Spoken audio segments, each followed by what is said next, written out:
ወዳጆቼ ነብዩ ሙሐመድ ሰለላሁ ዐለይሂ ወሰለም የተወለዱ ዕለት ጠዋት ምን አይነት ተአምራቶች እንደተፈጠሩ ታውቃላችሁ? ነብዩ ሙሐመድ ሰለላሁ ዐለይሂ ወሰለም በተወለዱበት ዕለት በዛ በተባረከ ንጋት ለምን ከባድ ፍልሚያ በመላእክቶችና በሰይጣኖች መሃል ተደረገ? ነብዩ ሙሐመድ ሰለላሁ ዐለይሂ ወሰለም ሲወለዱ በካዕባ ውስጥ ያሉት ጣዖቶች ሁሉ በፊታቸው ወድቀው ተገኝተዋል። የዘምዘም ውሃ በራሱ መፍለቅ ጀምሯል። የፐርሺያው ንጉሠ ነገሥት ታላቅ ቤተ መንግስትም በኃይል ተንቀጥቅጦ ከቤተ መንግስቱ ላይ 14 ጉልላቶች እየተገነጠሉ ወደቁ። በመላው ዓለም ላይ ያሉ ሀያል መንግስታት ዙፋኖች ተንቀጥቅጠዋል። የዛን ዕለት የኮከብ ቆጣሪዎች ዕውቀት ተወስዷል።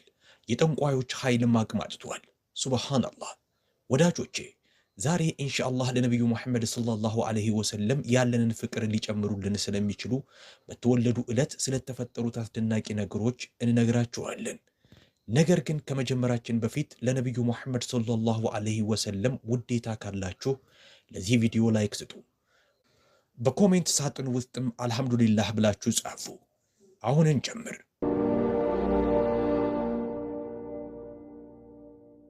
አሰላሙ አለይኩም የተከበራችሁ ተመልካቾቻችን፣ ነብዩ ሙሐመድ ሰለላሁ ዐለይሂ ወሰለም ሲወለዱ ሸይጣን በልጆቹ መሃል አልቅሷል። ሁሉም ሸይጣኖች ወደ እርሱ ጋር በመሮጥ ለምን ተረበሽክ፣ ለምን ተጨነክ ብለው ሲጠይቁት እርሱም ትናንትና ማታ ምን እንደተፈጠረ ታውቃላችሁ? ከማታ ጀምሮ እስካሁን ድረስ በሰማይና በመሬት ላይ ትልቅ ለውጥ አስተውያለሁ። በመሬት ላይ አንድ ትልቅ ክስተት ተፈጥሯል። ነብዩ ኢሳ ወደ ሰማይ ሲያርግ ከነበረው ጊዜ ጀምሮ ያልታየ ክስተት ተፈጽሟል። ሂዱና በትክክል ምን እንደተፈጠረ አጣሩና ኑ አላቸው። ሰይጣኖቹም ሁሉም ስፍራ ተበታትነው የተፈጠረውን ለማወቅ ሞከሩ፣ ግን ሲመለሱ ምንም አላገኘንም አሉት። የሸይጣኖቹ መሪ ይህን ማጣራትና ማወቅ የኔ ኃላፊነት ነው አለ። በመካ ወዳለው ካዕባ በሚስጥር ቀረበ። መላኢካዎች ካዕባን ከበውትም አየ። ለመግባት ሲሞክርም መላኢካዎቹ በኃይል ጮኸው እንዲያፈገፍግ አስገደዱት። ከዛም ራሱን እንደ ወፍ ጨምድዶ በተራራው በኩል አድርጎ ለመግባት ሞከረ። በዚህ ጊዜ ጅብሪል አለይሂ ሰላም እንዲህ አለው፣ አንተ የተረገምከው ተመለስ። ግን ሰይጣን ጅብሪል ሆይ ጥያቄ አለኝ፣ ንገረኝ፣ ዛሬ ማታ ምንድን ነው የተፈጠረው ሲል ጅብሪል አለይሂ ሰላምም እንዲህ ሲል መለሰለት፣ ዛሬ ማታ ታላቁ የአላህ መልእክተኛ ነብዩ ሙሐመድ ሰለላሁ ዐለይሂ ወሰለም ተወልደዋል አለው። ከዛም ሰይጣን በድጋሚ ጠየቀ፣ በእርሱ ላይ የስልጣን ድርሻ ይኖረኛል?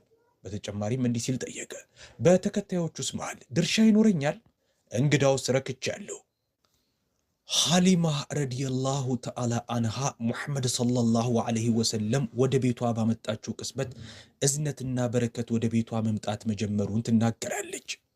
ልጁን ከተቀበለችበት ቀን ጀምሮ ችግር እየለቀቃቸው፣ ምቾት እያጠለቃቸው፣ ኑሯቸው እየተሳካና እየተቃናላቸው ሄደ። ወደ መካ ሲሄዱ እየደከመች ከኋላ ትቀር የነበረችው አህያዋ ልጁን ይዘው ሲመለሱ ጉልበተኛ ሆና ሌሎቹን እየቀደመቻቸው ትሮጥ ጀመረ።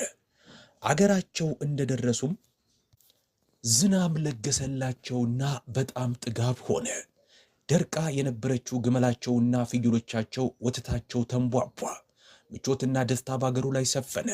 እርሷም ነብዩ ሰለላሁ ዐለይሂ ወሰለምንና ሌሎች የማደጎ ልጆቿን ማጥባት የሚያስችላት በርካታ ወተት በጡቷ ውስጥ ነበረ። እነርሱም እስከሚጠግቡ ጠጥተው በሰላም ይተኛሉ። ከዛም ባሏ ሐሊማ ወደ ቤታችን የተባረከ ልጅ ነው ይዘሽ መጣሽው አላት።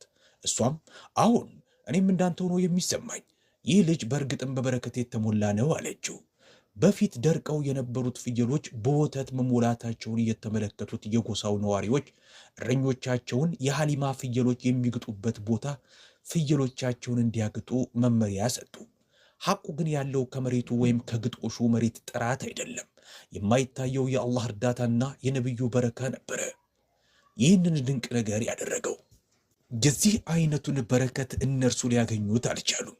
በዚህም የበረካውን አስደናቂ ነገር ዘወትር ይመለከቱ ጀመረ።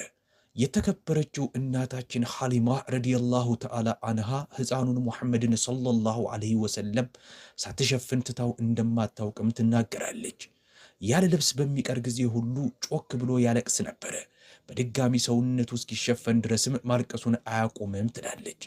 ሕፃኑ ሙሐመድ ሰለላሁ ዐለይሂ ወሰለም መገላለጥ እንደማይወድ ካወቅኩበት ቀን ጀምሮ ሳልሸፈን ትቼው አላውቅም ትላለች። ሰውነቱ መልበሱንና በአግባቡ መሸፈኑንም ሁልጊዜ ያረጋግጣለሁ ስትል ትገልጻለች።